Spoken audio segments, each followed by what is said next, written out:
চলে যাচ্ছে,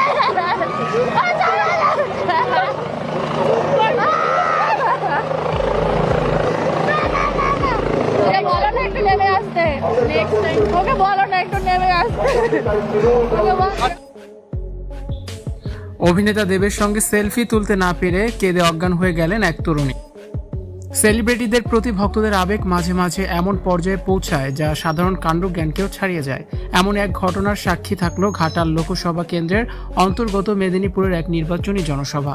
এদিন টলিউড সুপারস্টার তথা তৃণমূল প্রার্থী দেবের নির্বাচনী প্রচারে গিয়ে তার সঙ্গে ছবি তুলতে না পেরে কান্নায় ভেঙে পড়েন এক তরুণী।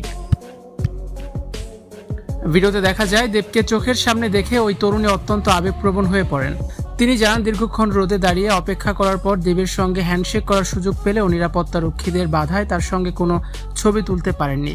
এই আক্ষেপ থেকে তিনি হাউমাউ করে কাঁদতে শুরু করেন এবং বলতে থাকেন, ও চলে যাচ্ছে, আমায় একটা ফটো তুলতে দিল না। কান্নাকাটি করতে করতে একসময় ওই তরুণী প্রায় জ্ঞান হারানোর মতো অবস্থায় চলে যান। সহকর্মী ও আশেপাশের মানুষজন তাকে ধরে রাখেন এবং চোখ মুখে জল দিয়ে সুস্থ করার চেষ্টা করেন। ভিডিওর অন্য অংশে দেখা যাচ্ছে যখন দেবের হেলিকপ্টার মাঠ থেকে বিদায় নিচ্ছে তখন এই তরুণী আকাশের দিকে তাকিয়ে হাত জোর করে প্রার্থনা করছে। ওই তরুণী বলেন, আমি সকাল 11টা থেকে রোদে পুড়ে ওদের হয়ে কাজ করেছি। সবাই আমাকে কথা দিয়েছিল দেবের সঙ্গে ফটো তোলার সুযোগ করে দিবে, কিন্তু শেষ মুহূর্তে আমাকে স্টেজ থেকে সরিয়ে দেওয়া হলো। আমার স্বপ্ন ছিল ওর সঙ্গে একটা ছবি তোলা।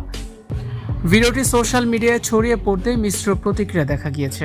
কেউ কেউ এই ঘটনাকে অন্ধ আবেগ বলেও কটাক্ষ করেছেন, আবার অনেকের মতে একজন সাধারণ সমর্থকের এই ভালোবাসা সেলিব্রিটিদের প্রতি সাধারণ মানুষের দুর্নিবার আকর্ষণের প্রমাণ।